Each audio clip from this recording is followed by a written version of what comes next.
history of white America. Shiny bald head, Khalid PG. Man, I'm so fed up with all the facts in this world. Love my earth, but polygamous, more than one girl. Wartime got me heated. Governments commanded, conquered holy wars. In effect, and George Bush be the sponsor. I'm sick of that. Shine up, me gun, put clip to that. You want evils of this world of gods. Wrote the scripts for that, so maintain the black. Keep your mind right, so here study that. Actual facts, understand that this God man is black. Actual fact, new Black Panther party never whack. Hitting back, bust a God's ass, son, with a bat. Then after that, spear jackhammer to his drafted back. Look him in his eyes, tell him that's what he get for that. I will snatch you, beat you down, kick, bruise, and bat you. I have to break your molecules and regraft you. You snake suit, in your gutter hole, you white spook. Off-duty cop, kicked in the mouth with my boots. I'm a warrior, trained by Khalid Muhammad. I'm a terrorist, trained by the Black Panther Party revolutionists. Building black liberation armies, never hit him. It's the first time take out your targets. I'm a warrior, trained by Khalid Muhammad. I'm a terrorist, trained by the Black Panther Party revolutionists. Building black liberation armies, never hit him. It's the first time take out your target. As I pound the ground, concrete still erupting. You're blazing, I'm still amazing. No interruption, no hesitation to take a house nigga's head. Cause I'm sick of these cooning niggas with them pretty ass dreads. And I'm sick of hearing these songs, every verse is full of lead. And I'm sick of the radio keeping our babies misled. And I'm sick of these faggot niggas come dripping on your face, on your knees for this cracker, can't stay in your own race. And I'm sick of these happy niggas with these happy meal deals. And these Jewish ass labels don't love you for real. And I'm sick of every rapper claiming he rob and steal. Use a bitch for real, you never dreamed to kill. You're living fabulous. Black Panthers making bush scoping us. Walking through the path, Harriet Tubman set for us. Let's go through the math, revolution man is a must. We have come to clash everything that's irrelevant. I'm a warrior, trained by Khalid Muhammad. I'm a terrorist, trained by the Black Panther Party revolutionists. Building black liberation armies, never hit him. It's the first time take out your targets. I'm a warrior, trained by Khalid Muhammad. I'm a terrorist, trained by the Black Panther Party revolutionists. Building black liberation armies, never hit him. It's the first time take out your target. As my thoughts maintain to always remain black. Creep the other night, a devil named Jill got jacked. Big time boss man, run to the crossway. You put the steel in his mouth, take his wife and his ends. Kill the hoe at the hotel to spend up all his ends. I used to sleep in the street, so I don't need no fucking friends. All your crash won't be fitting me, but still be loving your enemy. Residing in stupidity, but for my foes I got no pity. Rapping life for dead, the women moving out my city. But I've been watching back up with them niggas who want go stick me. Niggas staying stuck, everyone them getting shifty. Got body getting funky, now they call me Mr. Shitty. Rapping on the hydro skunk and backwards sweets. Eyes red as fire, now I'm ready to crush your fleets. And Mayday, Mayday.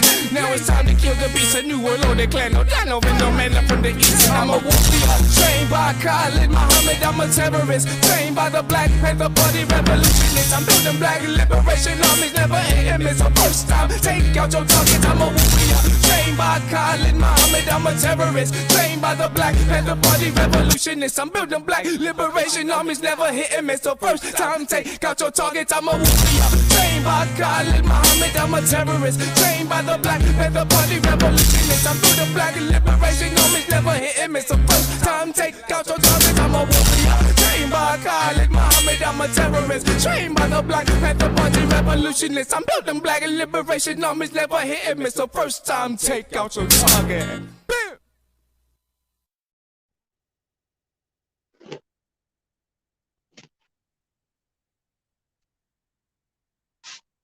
Black power, black power, black power. Bibi Fahodie. Peace to the gods, peace to the earths. Assalamu alaikum. Hotep. Islam. Shalom, shalom. And all of the black greetings of our people. Welcome to the Black Survive or Die class. General Civilization and Survival class. So, I've been busy. I've been real busy. You dig? And it's a lot of things going on.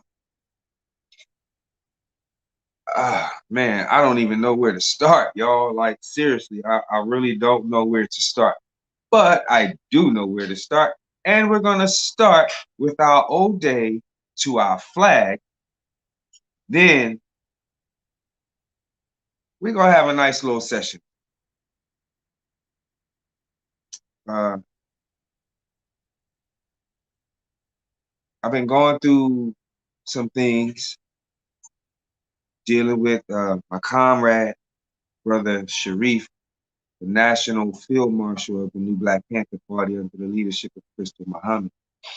His baby girl was murdered, shot 11 times and found in a grave in the woods in Columbia, South Carolina.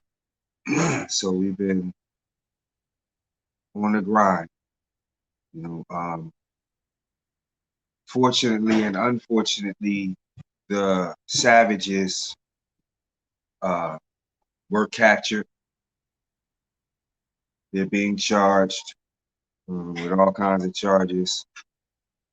It's a long story, but willfully, I will strive to get the God to come on and let him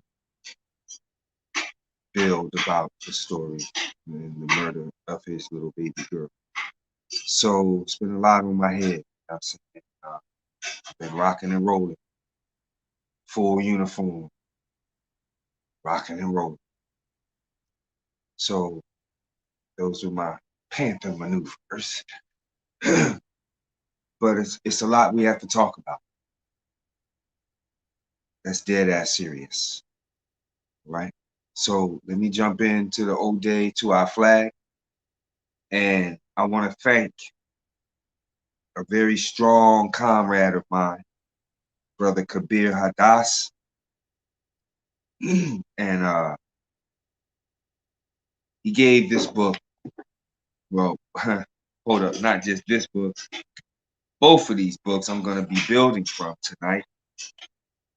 Oneness of the Blacks, that is where our Ode to the flag comes from,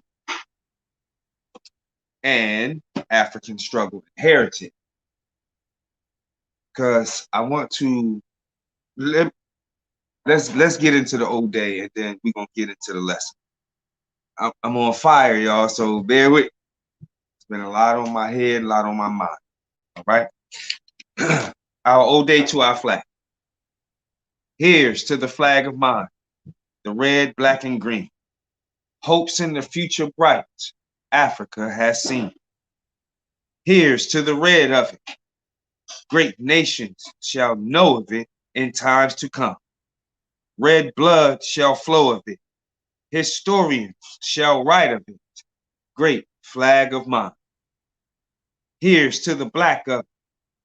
800 million back of it, whose destiny depends on it.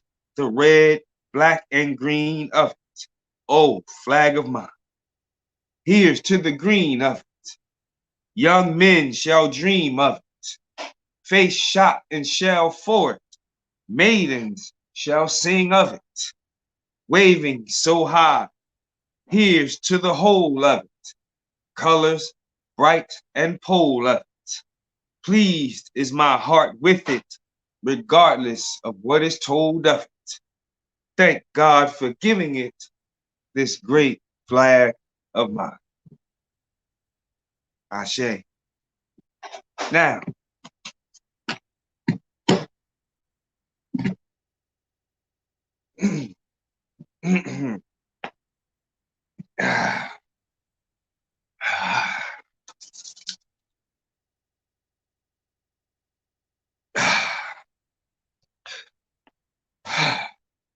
all right.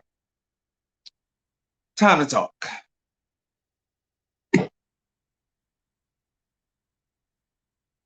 You know,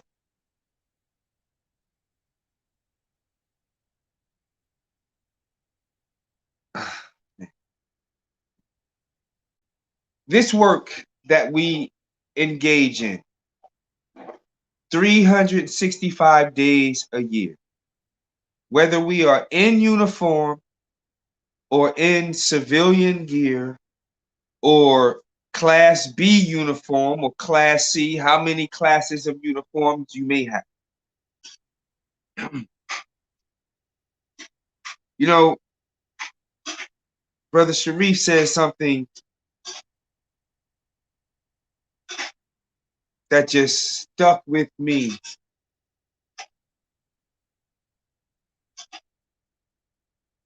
through all that we go through as warriors. You got to have a fucking uncompromising and undying love for Black people to do this.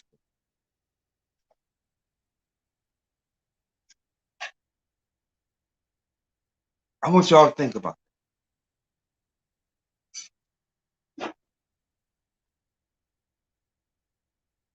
We are on the rise, but yet we create our own demise.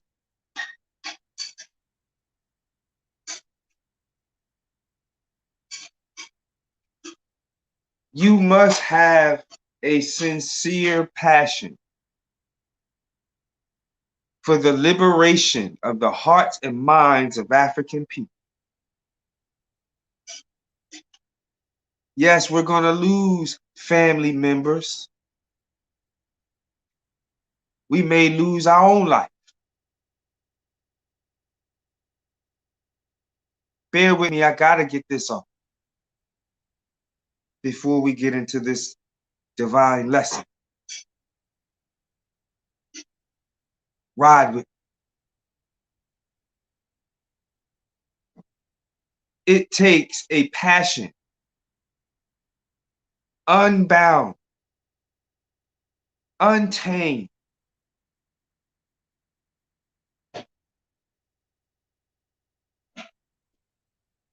to still thrive after you lose a child, your family member, not just your child, but someone you love most,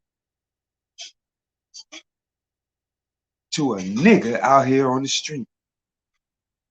Senseless.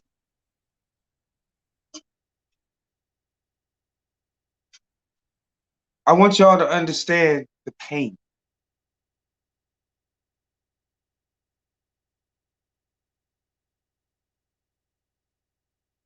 That our forefathers, mothers, aunties, uncles, cousins, grannies, and pop-pops on the plantation, watching their children being murdered right in front of them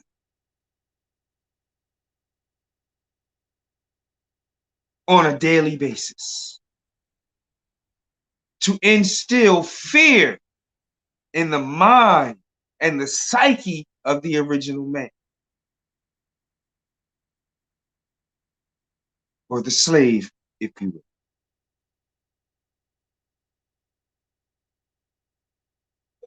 So I blame the white man once again.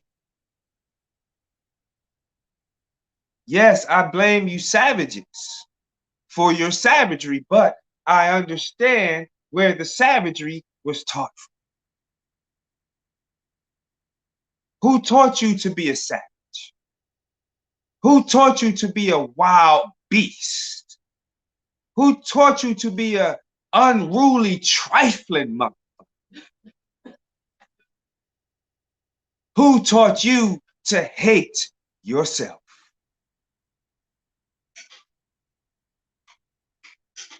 So much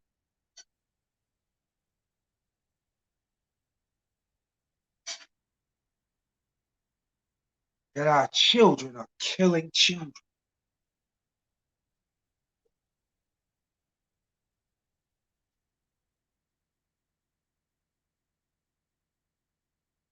Do you know what kind of savage it takes? Do you know what kind of sick fucking mind it takes to kill a young Black girl, 15 years old,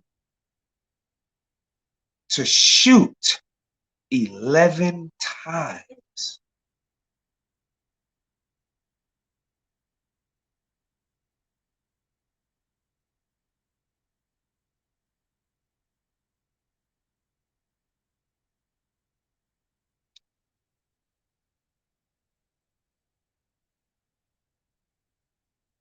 want y'all to think about it. Think about it. We got a lot of goddamn work to do. I don't give a fuck how much goddamn social media revolution you niggas talk. God damn it, until these peckerwoods start having funerals in their goddamn communities on a daily basis, then this societistical menticidal program will continue in the Black community.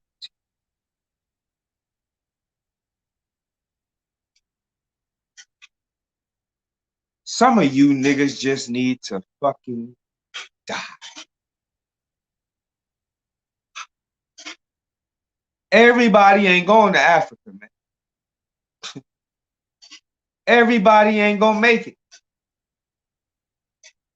Hell, I might not even make it.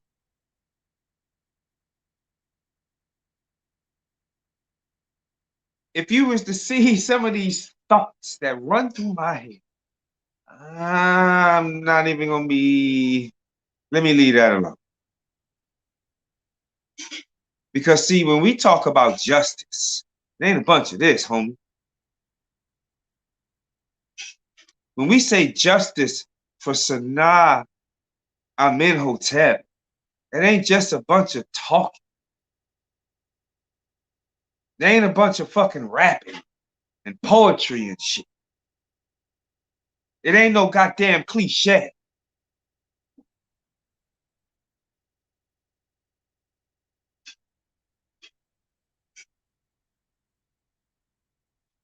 But let me just say, justice will be served.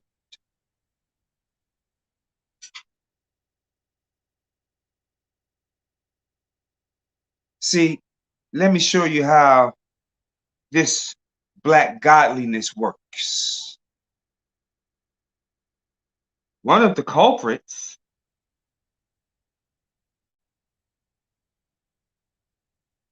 the actual shooter shot one of the culprits to kill her because she was a witness.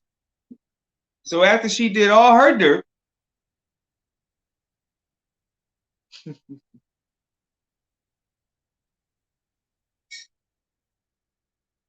the gods and earths,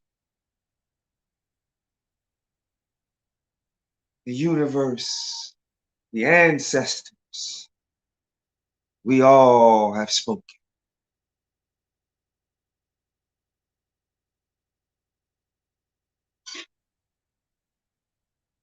Now, he didn't kill her, but she was found on the road, had to be picked up,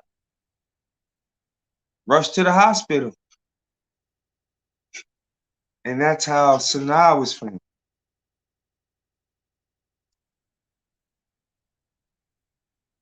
See, the little bitch thought she was getting away.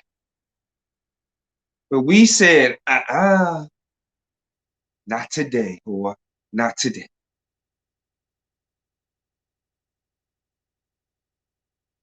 See, I don't believe in spookism.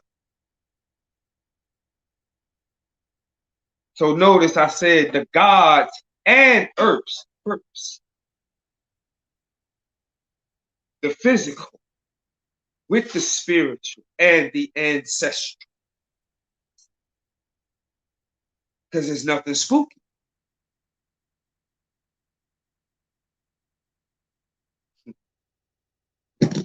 But you keep calling on Jesus.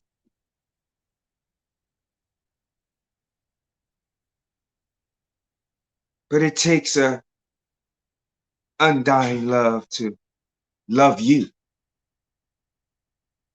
when you hate you so goddamn much.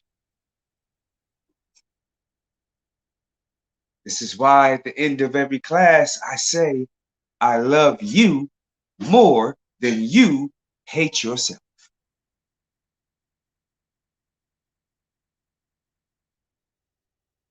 I know what the hell I'm talking about because I have an undying passion. And boy, you niggas make me sick to my damn stomach. I just gotta goddamn say it.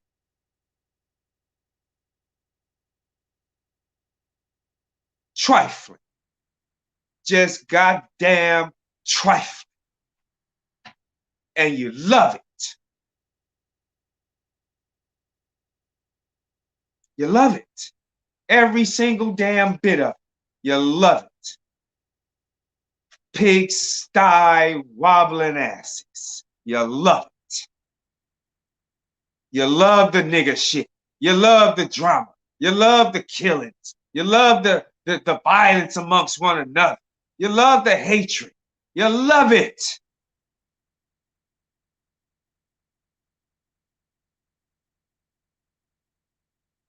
Stop lying to yourself. You know how I know you love it? Because every single day you're thinking about changing yourself. And it ain't in a revolutionary manner. You want to keep up with the Kardashians, hoes and shit. Oh, I wish my breast was bigger. I wish my breast was smaller. I wish my nose was smaller. I wish my lips was thinner. I wish my hair was blonder. I wish my hair was redder. I wish my cheeks was up a little higher. I wish my ass was a little fatter. The hatred of oneself.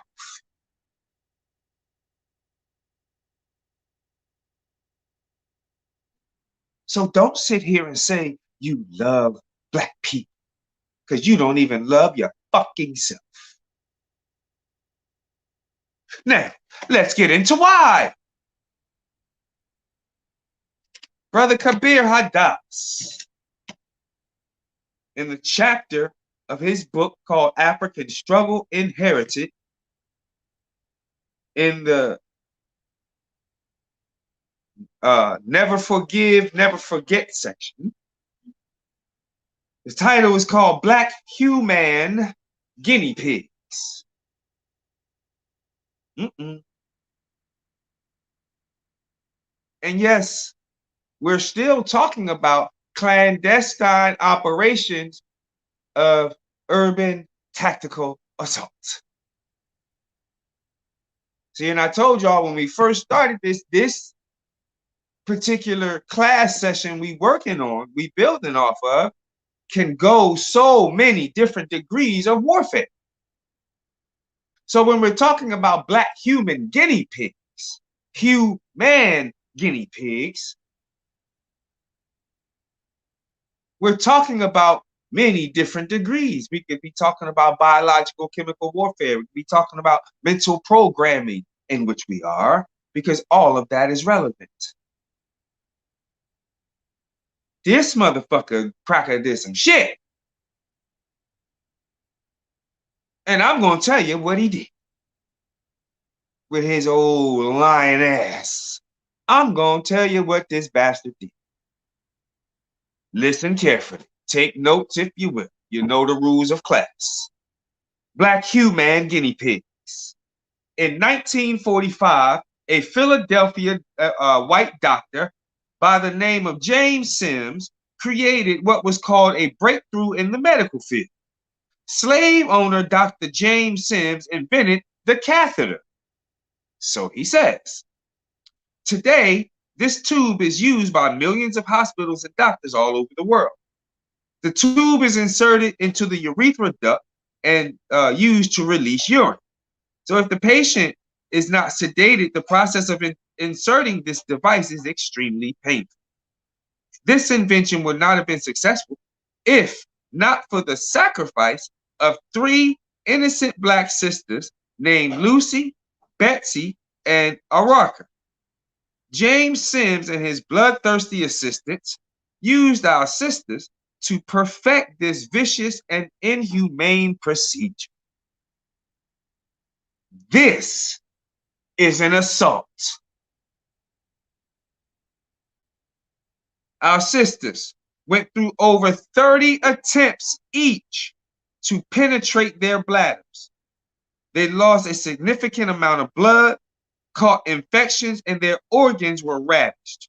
The traumatization, humiliation, and scars lasted the rest of their oppressed lives, all in the name of American medicine. Since our war began, whenever our enemy caught us, we have been used in experiments. So as prisoners of war,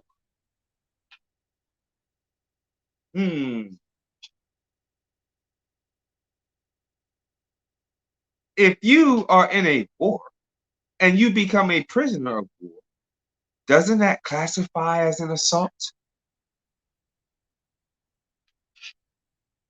Ride with me. Now, the mutilations and murder of African POWs stands second to none.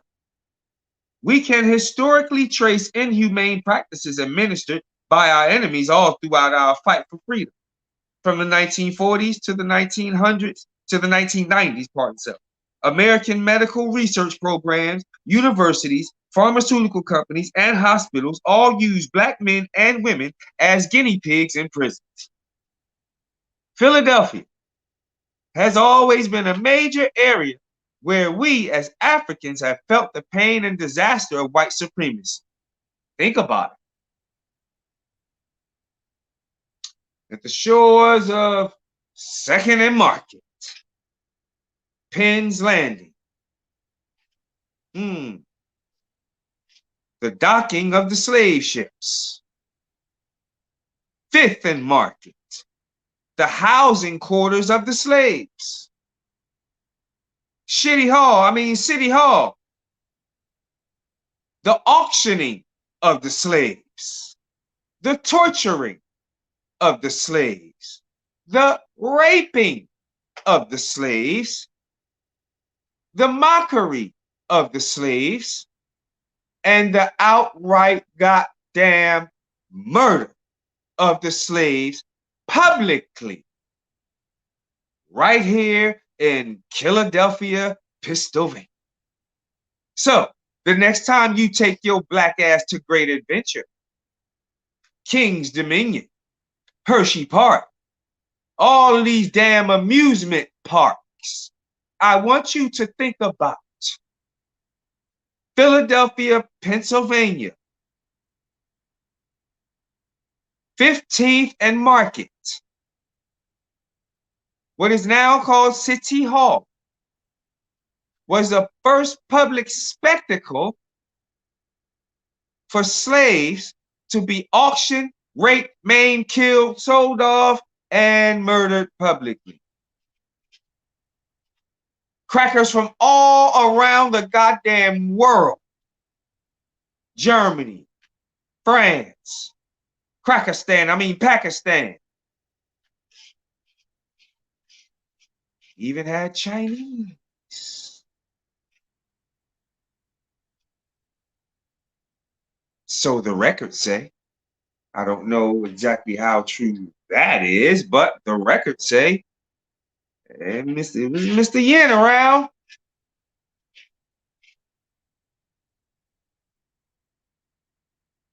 Huh? So why you riding your nigga ass on the merry-go-round? The merry-go-round were the slaves being lynched, and they used to spin all the way around, all the niggas just being lynched. Merry-go-round. And you quick to run your damn babies on that goddamn merry-go-round. Because the horses look so cute. The white horses look so cute, don't they? See, this cracker knows how to tickle your damn fancy.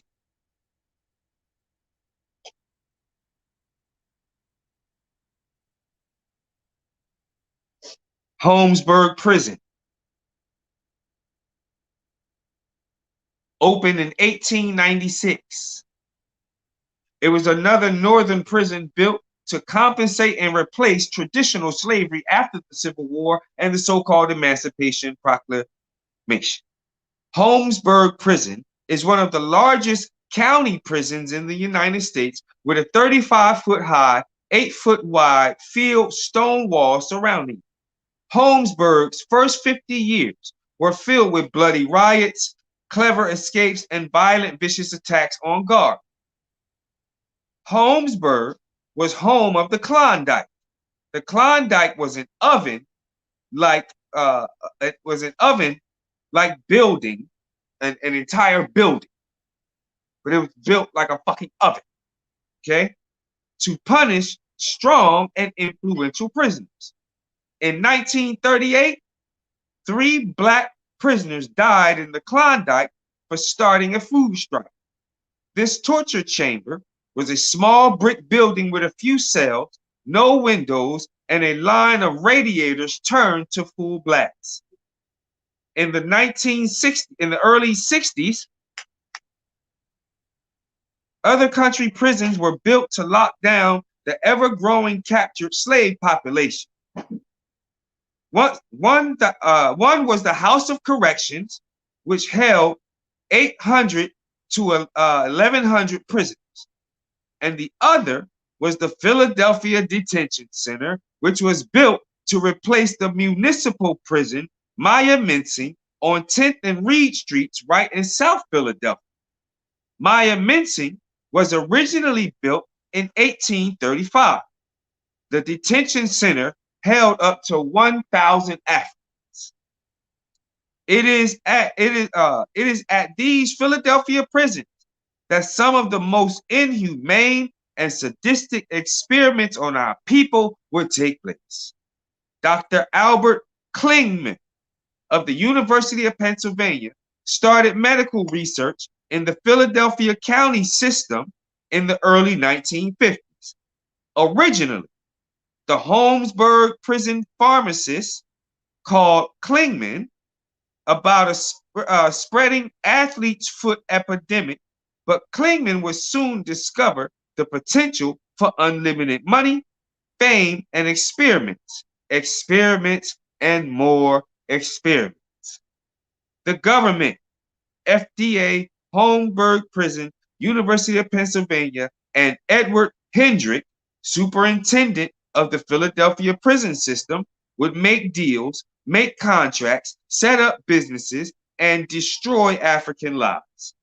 The test included experiments involving toothpaste, deodorant, shampoo, skin creams, detergents, liquid diets, eye drops, foot powder, hair dye, perfumes, dermatology, and eardrops. Dr. Klingman will go on to create a $1 million industry in dermatology and create Retin A skin cream, which is sold all over the globe.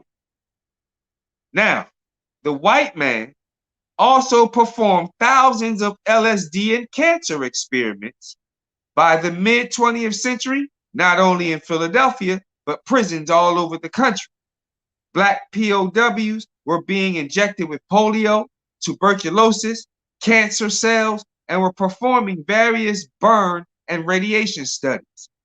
Prisons were also subjecting our people with powerful hallucinogenic and psychotropic drugs. Doctors and white medical students actually trained at Holmesburg Prison.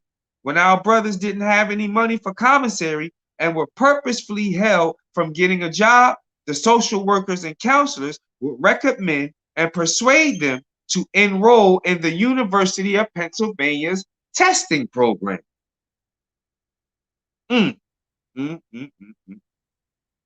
Many of our brothers even made enough money to pay for their bail. Prisoners signed papers that prevented them from suing or making any damage claims, And you know we quick to just sign a goddamn piece of paper and not read a damn thing. Experiments with foot powder and deodorant would bring $100 a month. The hand cream program was worth $1 a day. Many brothers were involved in 2 and 3 experiments at one time, which would earn them $150 a month compared to the 15 cents a day for plumbing, making shoes, and making clothes. Damn.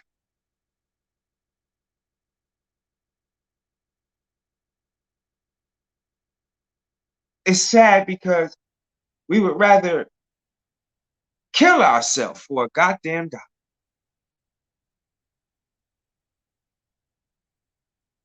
than to live and make 15 cents.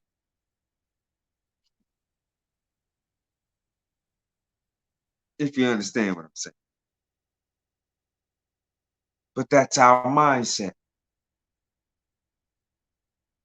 This programming, this mental destruction that Urugu has consistent, funded, or founded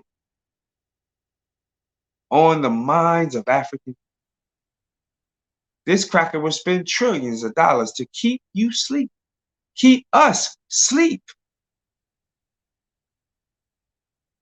And these are just, I'm not even, listen. Brothers were not allowed to take showers during testing, which could last for months at a time. Brother Winters Ponton went through over 50 tests and 25 biopsies, which left permanent marks and scars on his body. He got paid a total of $1,500. Brothers would lose large clumps of hair in the shampoo test. After being shot with Novocaine, brothers got $50 for each fingernail they allowed the white man to tear off.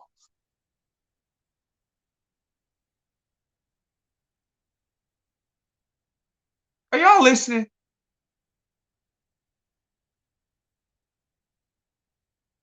Brother Kabir is giving us the logistics and the goddamn ballistics. Are y'all listening?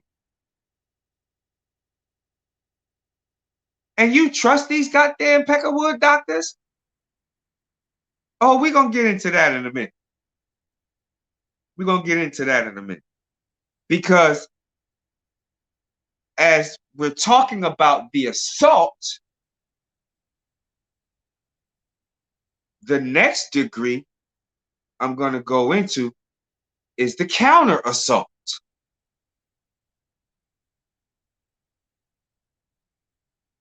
Ride with. Prisoners were deliberately exposed to poison ivy so that our enemies could monitor how fast it was spread and what actual creams were effective and which ones were not.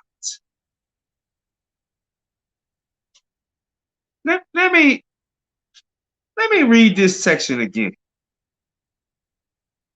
Brothers were not allowed to take showers during testing, which could last for months at a time. Brother Winters Ponton went through over 50 tests and 25 biopsies, which left permanent marks and scars on his body. He got paid a total of $1,500. Brothers would lose large clumps of hair in the shampoo test. After being shot with Novocaine, brothers got $50 each for each fingernail they allowed the white man to tear off.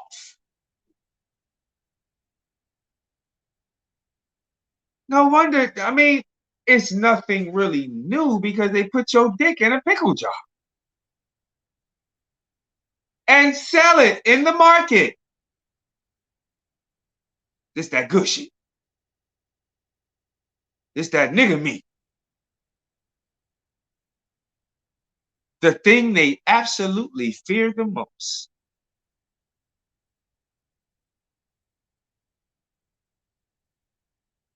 Straight up. So, pardon. Let's move on. In 1957, Black prisoners were involved in experiments that dealt with the inoculation of their skin with ectoderm tropic viruses such as wart viruses and herpes.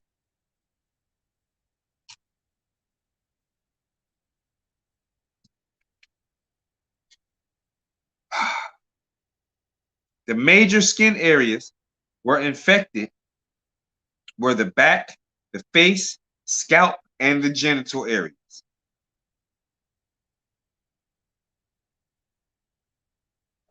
Brothers were paid to submerge one arm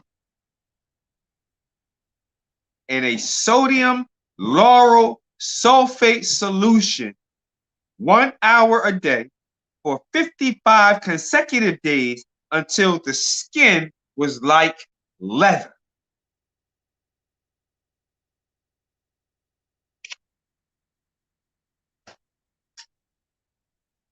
Hold on, be right back.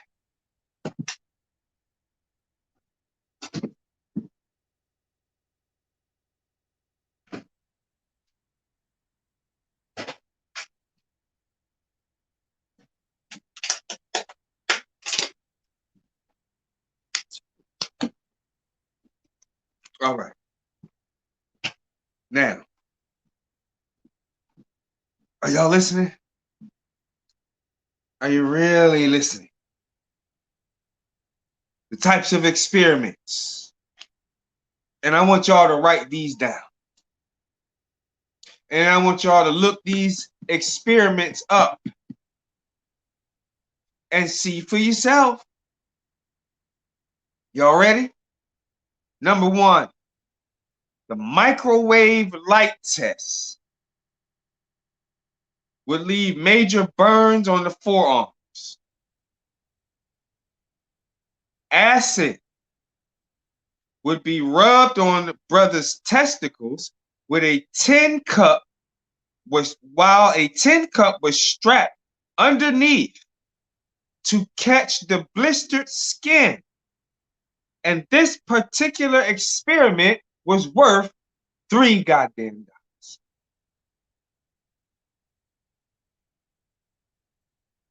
Prisoners were placed in overheated chambers, after which their armpit glands would be cut for examination. Sutures and stitches would be made in doctor-inflicted wounds to see how effective they were on the skin. Lotion for female hygiene would be used on men's skin. Devices and stainless steel cups would be strapped to brothers' foreheads to collect dead skin and perspiration. Scalp transplant studies on how poisonous vapors penetrate skin. Liver biopsies. Experiments infected prisoners with bacteria and exposed them to phototoxic drugs and long ultraviolet rays. So between 1962 and 1966, Holmesburg Prison conducted 273 studies using 260 experimental drugs and 26 drugs for which firms were seeking marketing permission. Thousands of companies and the U.S. Armed Services paid prisons to conduct experiments on our people. Now, there are many pharmaceutical companies that you and your family buy products from today that had contracts with the University of Pennsylvania to run experiments on African people at Holmesburg Prison. Their names are Mon LaRouche. Look his ass up. Mon LaRouche. MAN-LAROUCHE.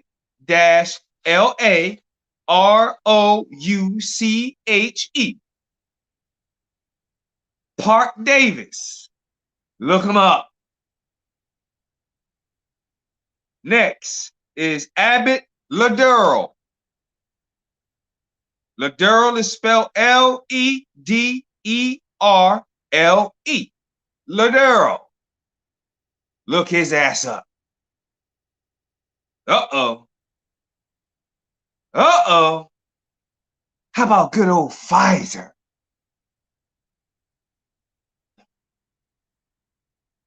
Y'all know they ain't shit. But now, you got more ammo to put in your fire gun. Pfizer was behind funding and sending medicines to Holmesburg Prison to be tested on African people. And you bastards are standing in line this very day, waiting for a COVID-19 fucking vaccine from Pfizer.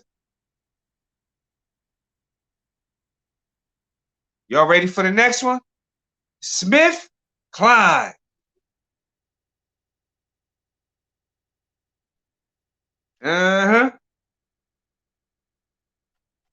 Smith, Klein, and French, to be exact.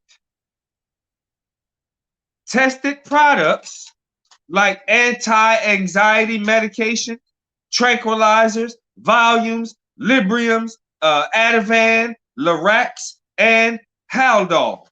Pfizer conducted tests and blood studies for reactions to toxicity. R.J. Reynolds Tobacco Company began research with black prisoners in the 1960s to study smoking and bladder cancer. DuPont Company sponsored female napkin absorbency on black women in Philadelphia County prisons. Over 180 sisters were used and paid 50 cents for each insertion. So the sisters were just sticking their poon away for 50 goddamn cents a day. After the tampons were frozen and returned to DuPont Company, Johnson & Johnson Company held dental tests to toxicity in toothpaste and mouthwash. Johnson & Johnson also ran tests for gauze absorbency for wounds, which they were paying $5 per wound, and antiseptic studies. So can you imagine? They're giving you $5 a wound for gauze testing. Let me see how much blood they soak up off your dumbass.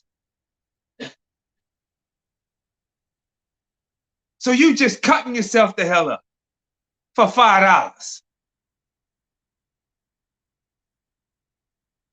Are y'all seeing the pattern here?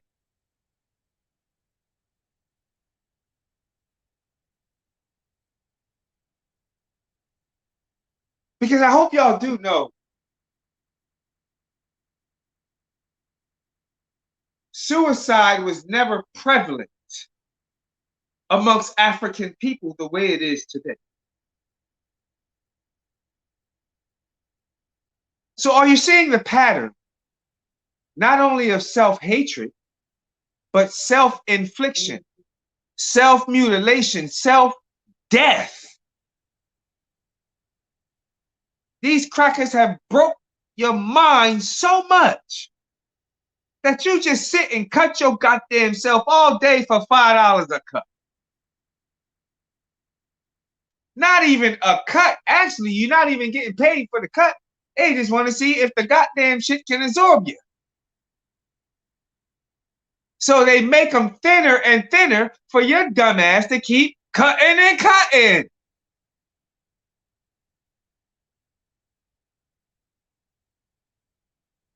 And you breed this kind of mentality.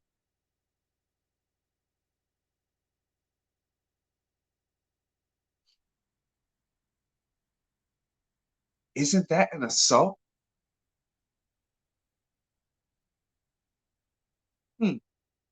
Think about it. All right. In 1964, Upjohn Company and Park Davis contributed $750,000 to build a state-of-the-art laboratory at Michigan State Prison. Michigan Prison is the largest walled penitentiary, holding over 4,700 prisoners on 75 acres of land. Other major firms who use African bodies to build their empires are Bristol Myers, Dow Chemical, Procter & Gamble, Liddell, Roche, Abbott, Sharp and Dom, and Crest. Black women were used by the white man as much as black men. Dr. Joseph Stokes from the University of Pennsylvania and Philadelphia Children's Hospital did a study on viral hepatitis in New Jersey and Clinton Farms Institution in 1970.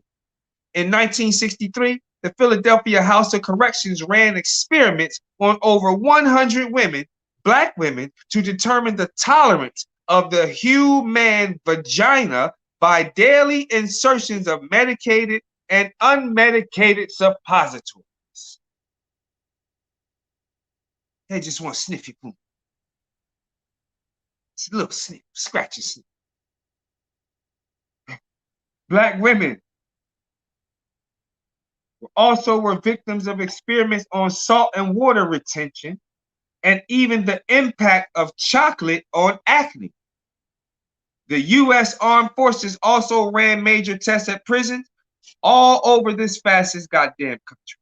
In 1961, 150 black men were involved in an army study to determine the effects of heat and humidity on human skin. Many prisons built special climate chambers in one of their prison cells where the temperature could be raised over 150 degrees or lowered below zero. In 1949, Danbury, Connecticut Federal Prison, Yale University, and the United States Army inoculated prisoners with mononucleosis infections to monitor the effects. During the 50s, the federal prison system ran thousands of medical experiments on black people.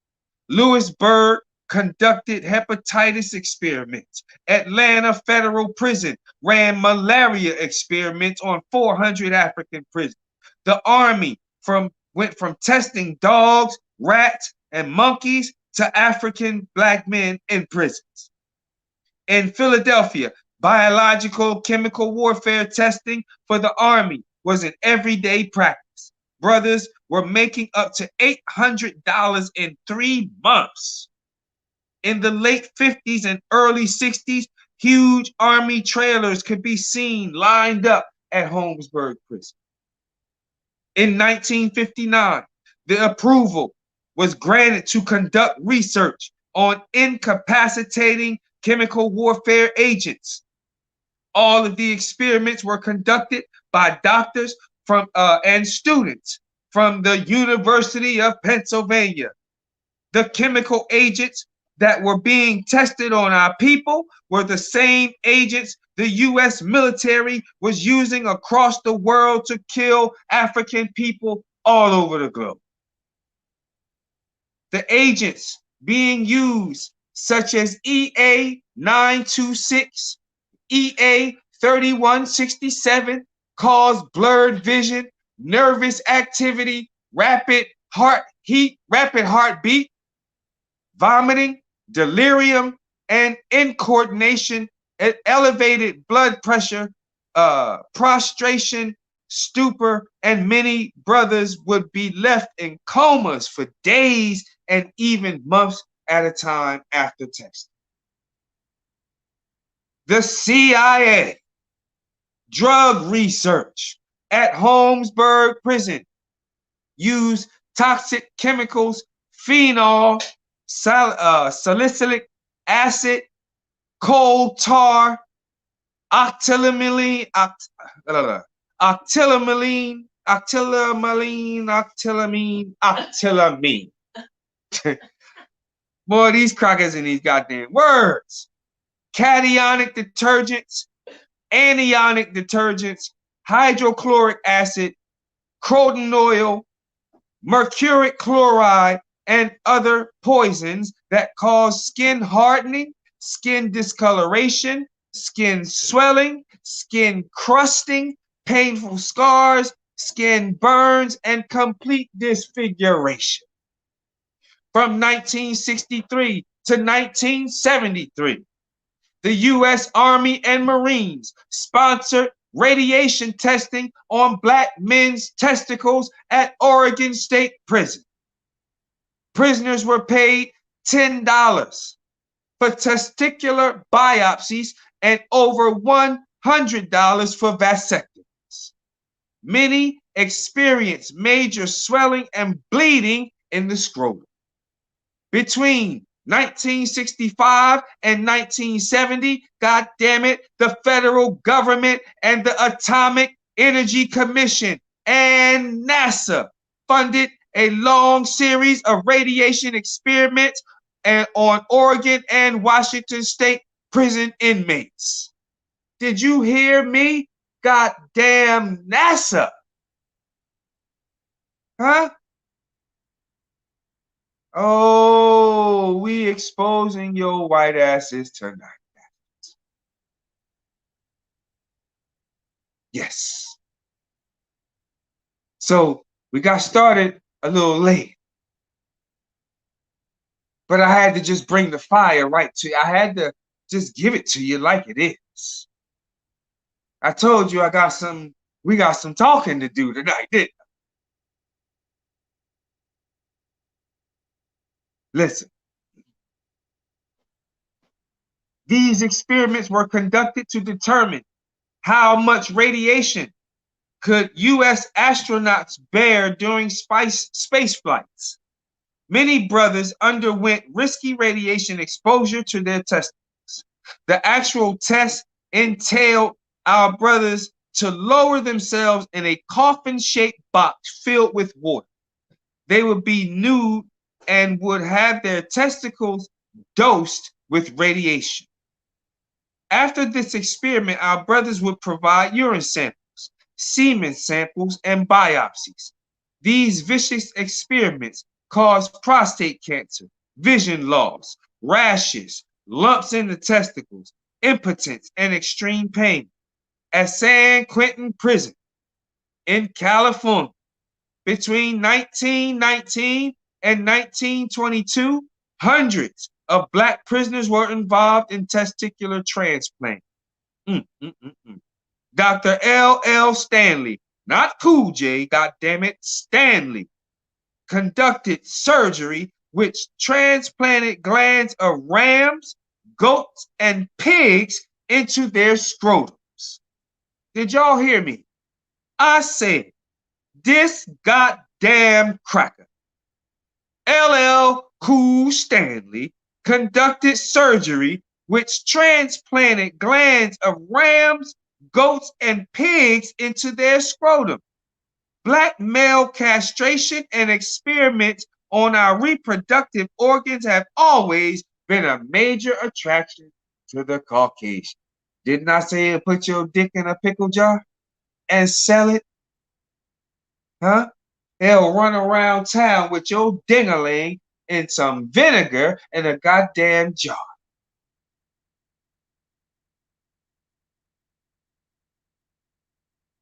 Your fingernails. God damn it, they want the shavings of your skin.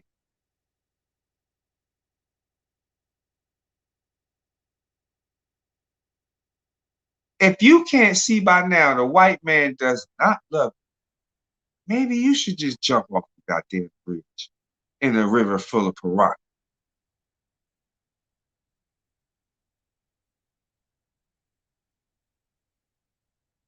Stop running to these fucking murderers. The United States government gives you the cheapest goddamn insurance.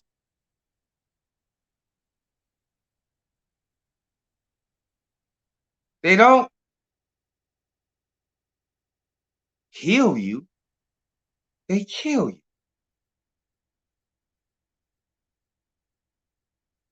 They have no love and affection for any African. Are you seeing the psychotic mind of these motherfuckers? Are you understanding more and more every week we go through this? Every week, I gotta show you how wicked the white is.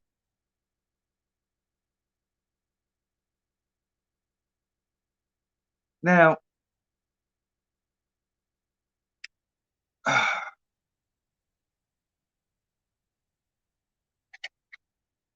I'm going to leave the assault right there.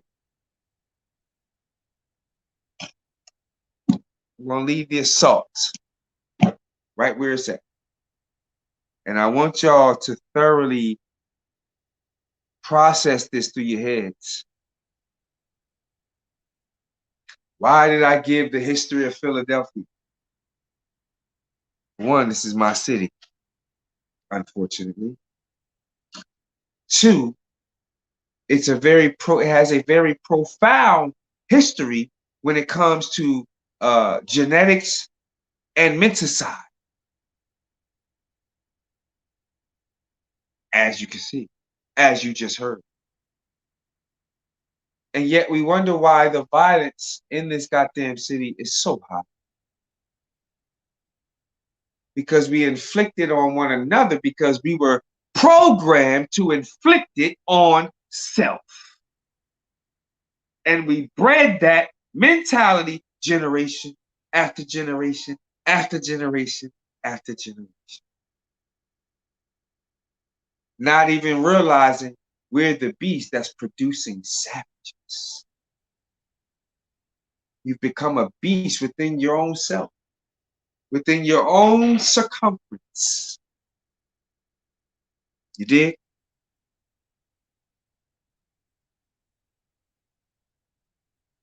So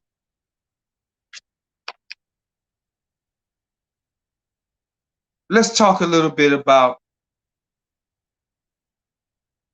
the counter assaults. And I'm not going to hold y'all too much longer. I know you want to go back to your regularly scheduled cooning programs. But I'm not going to hold you much longer. But I have to give you the solutions in an African warrior way. How do we combat the assaults, the daily assaults, the daily psychological assault, the daily spiritual assault, the daily economical assault, the daily agricultural assault, the daily physical assaults, the daily goddamn just peace of mind assault?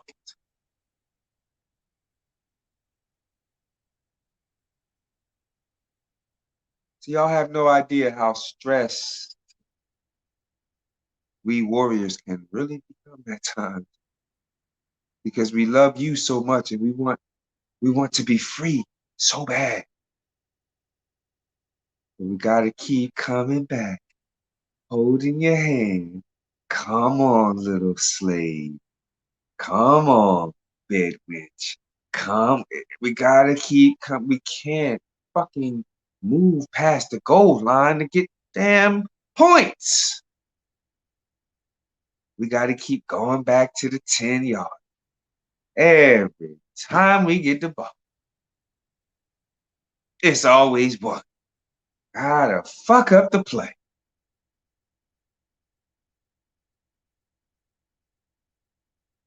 How can we grow like that? How can we move forward like that? We got to keep going backwards. And you love going backwards. Some of y'all just so damn ass backwards is is just fair seeming to you. And maybe that's why your ass backwards. Because you have taken falsehood for truth.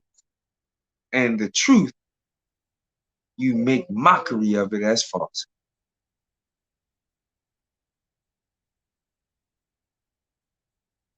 Let's go to some Che Guevara tonight. Talk a little bit of Che. In his great works, Guerrilla Warfare, Che talks about the guerrilla fighter as a combatant. The African warrior as a combatant. Not no punk, not no faggot, not no fairy, queer, steer, and whatever else you may think you want to be. He said as a combatant. This means you gotta fight.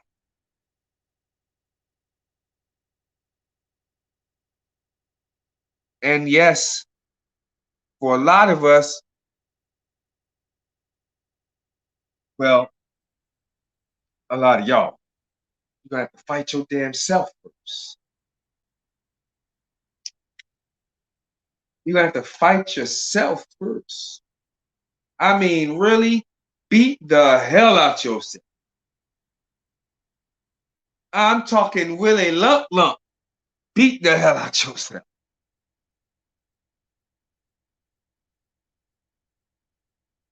You got to get that peck of wood out of you. And this white man is deep inside of us. 400 years, 500, almost 600 years of oppression. Being oppressed and love it. You love your oppression and you love your oppressors. Know how I know? Because you're still in oppression and your oppressor is still fucking breathing.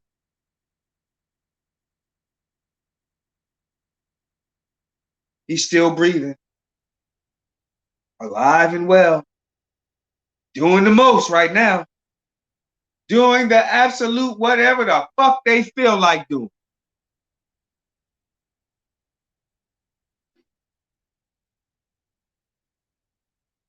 I want y'all to think about it. This cracker is running amok. The entire world hates the white man. But us.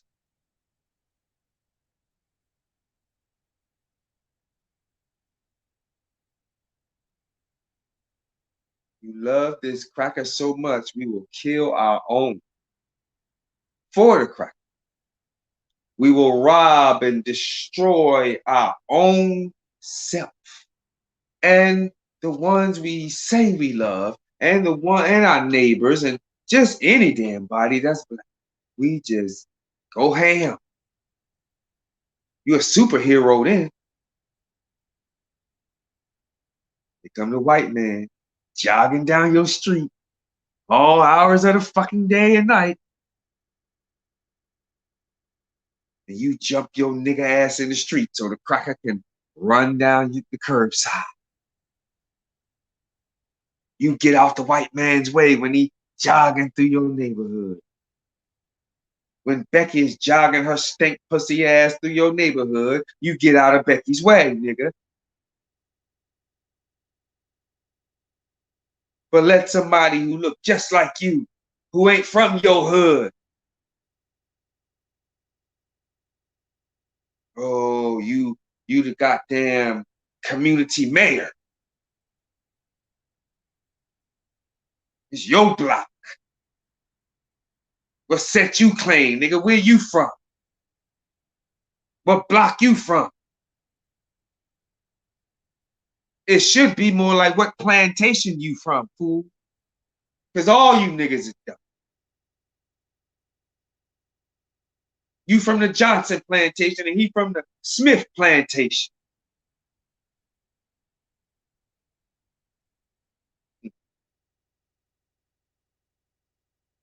You from such and such boulevard and he from such and such avenue.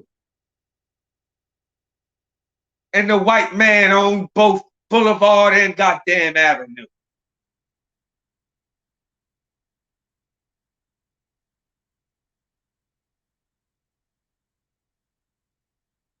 Bam, we got a lot of work to do.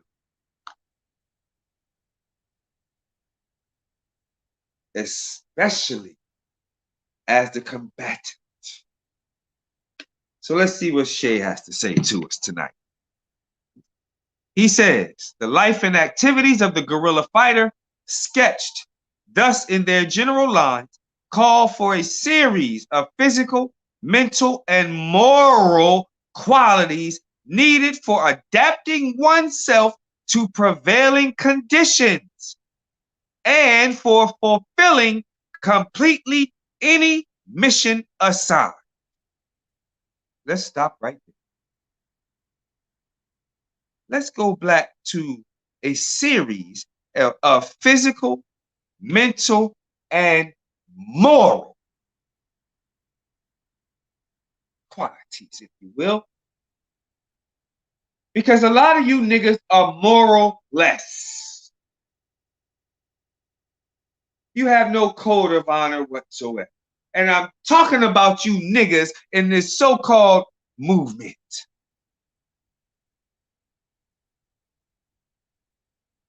Y'all some moralist motherfuckers, man.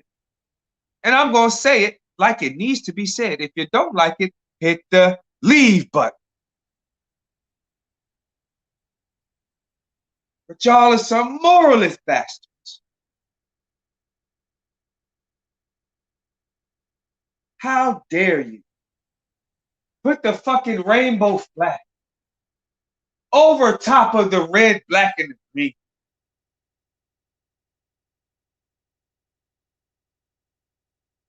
And then have the fucking nerve to talk about something. It's a new day and it's time to appreciate diversity. This is why we can't get along as a people. We too worried about, nigga, what?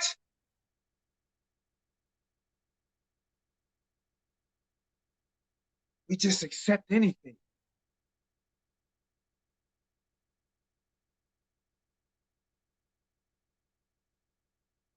Because we learn how to be more or less from the motherfuckers who have no morals by nature. Listen, man, I'm not going to sit up here and twinkle your goddamn fancy.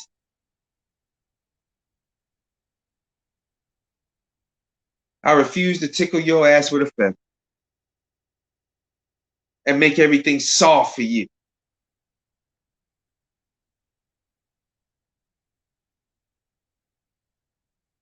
I see a lot of undisciplined warriors. I see a lot of undisciplined organizations.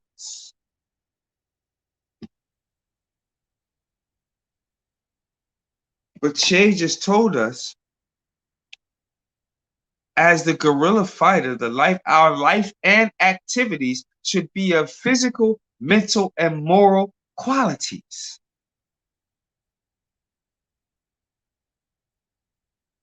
Some of y'all are lazy as hell. You don't study, you're ignorant as hell, and you ain't got no morals about nothing. Just don't give a damn about nothing. Now, to the question as to what the guerrilla fighter should be like, the first answer is that he should be preferably be an inhabitant of the zone, of your hood. Preferably. But if not, we can work past that. If this is the case, he will have friends who will help. If he belongs to the zone itself, he will know it. And this knowledge of the ground is one of the most important factors of the guerrilla in guerrilla warfare. Knowing your terrain. Don't we always talk about that? All right. Now, not to mention, he will be able to do better work for local peculiarities, and he will add to all this enthusiasm that arises from defending his own people and fighting and fighting and fighting to change a social regime that hurts his own world. The guerrilla combatant is a night combatant. To say this is to say at the same time that he must have all the special qualities that such fighting requires. He must be cunning and able to march to the place of attack across plains or mountains without anybody noticing, and then fall upon the enemy, taking advantage of the factor of surprise, which deserves to be emphasized again as important in this type of fight.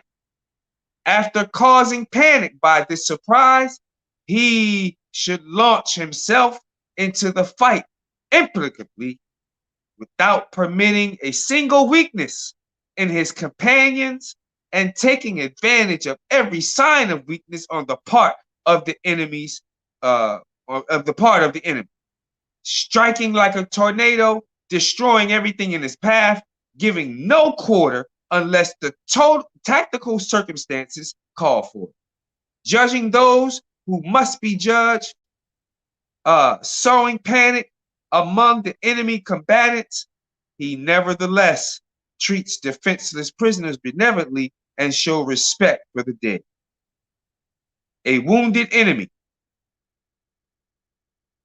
Now, I'm going to read this,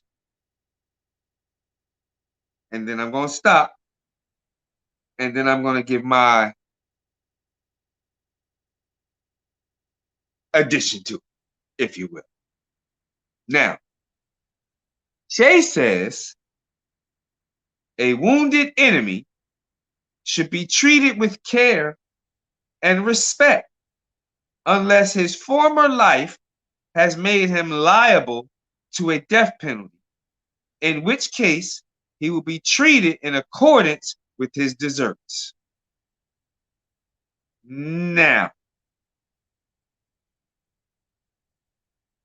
General King Samir Shabazz of the Khalid Muhammad militia. First of all,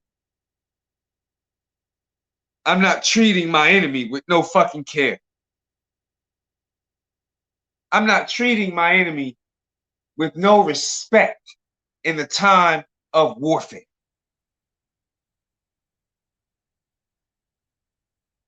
Fuck that. I'm going to help him die as quickly as possible. I'm going to stick my finger all in his wounds and just fucking play with the muscles and the veins and just watch all the fucking blood squirt out.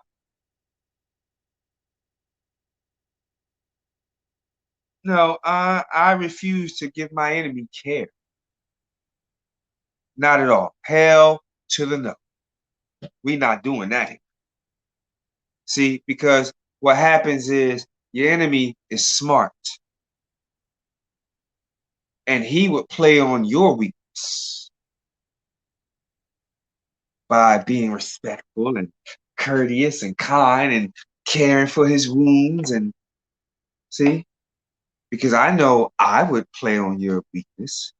I most certainly would. And I'm very good at it. See, Khalid Muhammad didn't train no goddamn fool.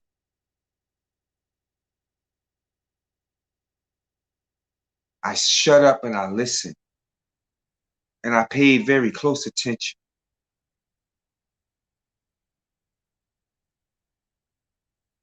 Now,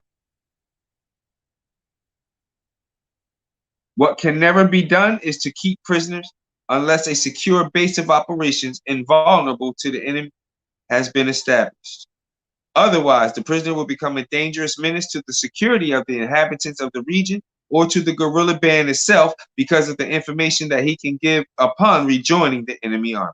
So this is why you deal with them right then and there on this. Huh? If you got bit by a snake, would you allow that snake to bite you again?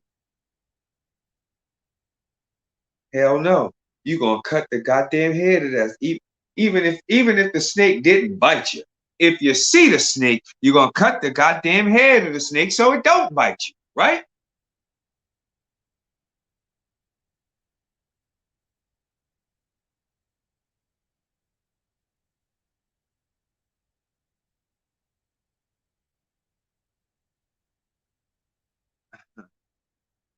The guerrilla combatant ought to risk his life.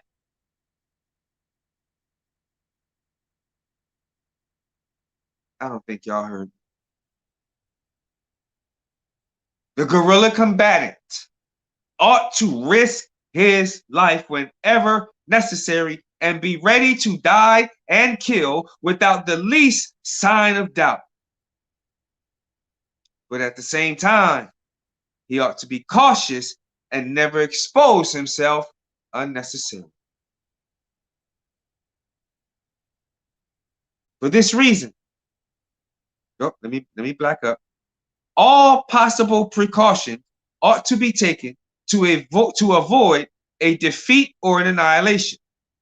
All possible precautions. This means you have to plan thoroughly. Stop being these fucking pussy ass reactionaries for a day. Then you ain't mad no more. Until the pigs kill somebody else. Then you're mad again for a day. Then you ain't mad no more. Then you're mad again when the pigs kill somebody else for a day.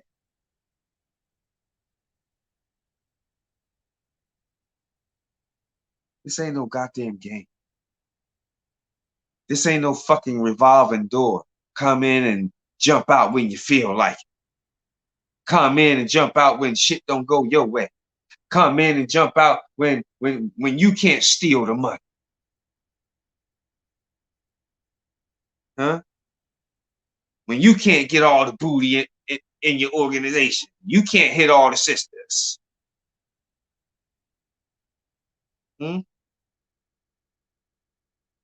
You can't call the shots. You can't be in charge. So you don't want to do nothing.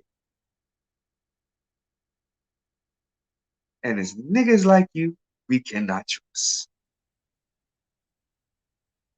Because now you become a liability. See? You become very dangerous. And we will have to deal with you according to the rules of engagement. And depending on the justice of your court martial, and I don't know what we're talking about. Huh?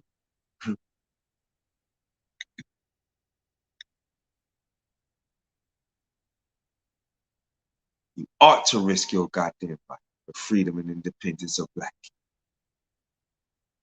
What else you gonna do with it? Coon for the rest of your life? Lick boots for the rest of your life? Suck fart out the white man's ass for the rest of your life?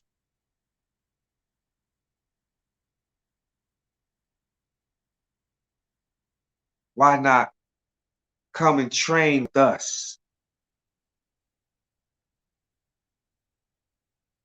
and learn how to live and build a future and survive to thrive?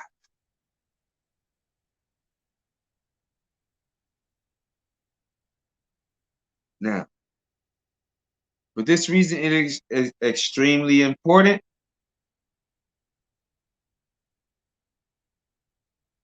in every fight to maintain vigilance over all the points from which enemy reinforcements may arrive, and take the precaution against an encirclement, the consequences of which are usually not physically disastrous, but which damages morale by causing a loss of faith in the prospects of the struggle.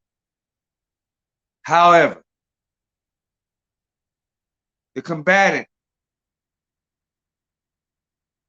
ought to be audacious and carefully analyzing the dangers and possibilities in an action. This means you got to plan. You got to gather intel.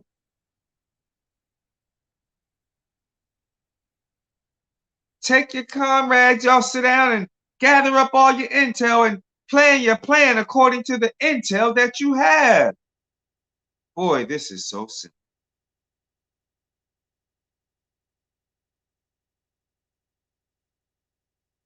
Always be ready to take an optimistic attitude towards circumstances and to see reasons for a favorable decision, even in moments when the analysis look not so favorable. You stay optimistic, man. It's nothing worse than a fucking pessimist. Oh, the white man got more bullets and he got more guns. First thing you niggas say, they got more. They got more police. Shut your punk ass up. And stand your punk ass up. God damn it, let me tell you something. What is it? Didn't I give y'all the story about Atlantic City? What was that? Last week, couple weeks ago? Let me tell y'all. The odds were way beyond my favor, okay?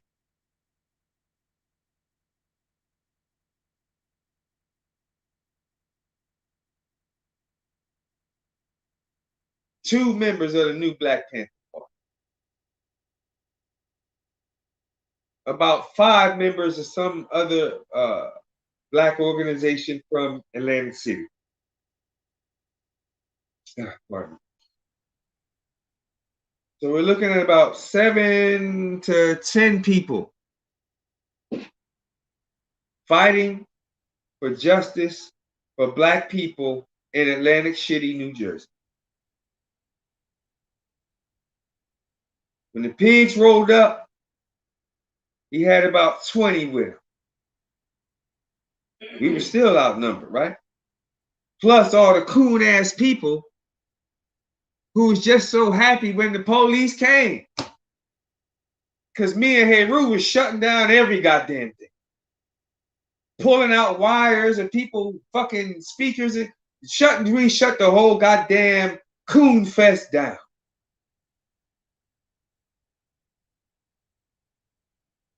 The odds was not in our favor at all. But we didn't give a goddamn because we understood our mission. We knew exactly what we were going in to do. God damn it, and we did it. Turn Atlantic City out today. Like it has never been turned out. And we did it. Historically. So now I'm banned from Atlantic City.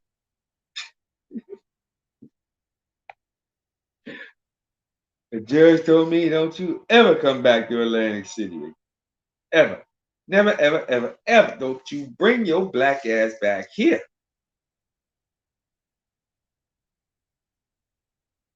Yeah. Okay. God damn it, you gotta fight this white. but you got to do it strategically.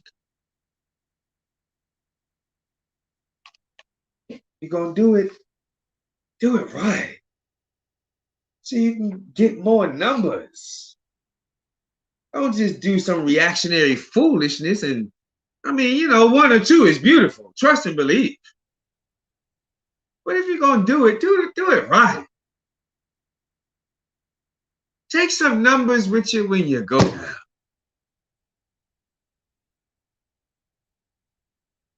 Damn it. Take about 300 with you when you go down. Okay. Do it right. Do it tactfully.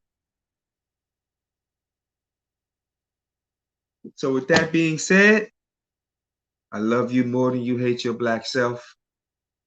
Tune in next week, right here. Do the Knowledge Radio. Black Survive or Die class, 7 p.m. Eastern Standard Time. And we're going to finish some more of these projects because we're dealing with the clandestine operations of urban tactical assault. All right? So thank you for tuning in, giving me your time. And I really do appreciate it. Please, y'all, we need your support. You see it coming across the screen. Support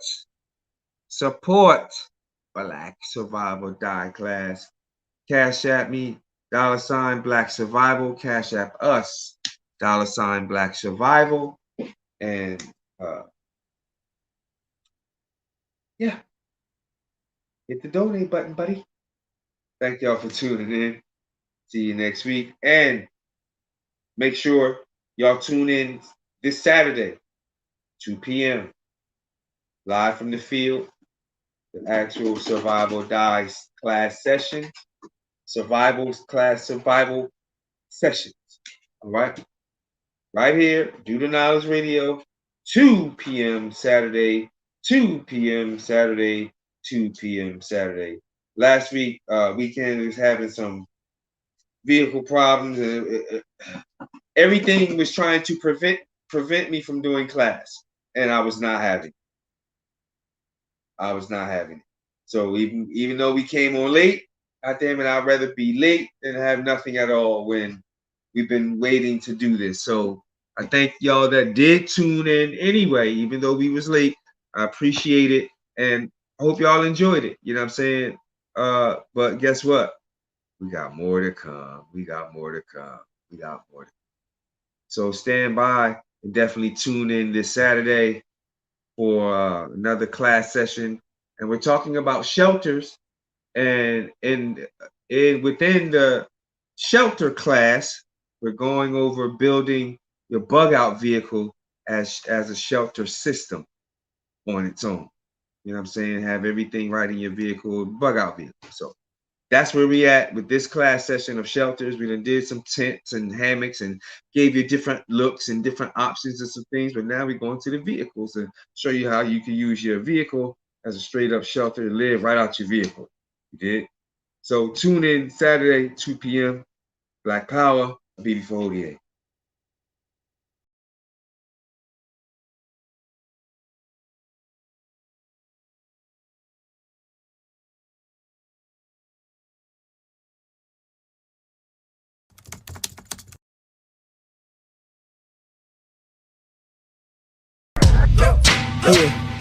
Yeah. Now we gonna tell them. That in front. We tell them like this, yo. I'm an African. I'm a African. I'm an African. I'm a African. Yeah, y'all like that? No more. This man's mind is open. I'm an African. I'm a African. I'm an African. I'm a. Let's get back to the motive is best developed by recognizing the common enemy.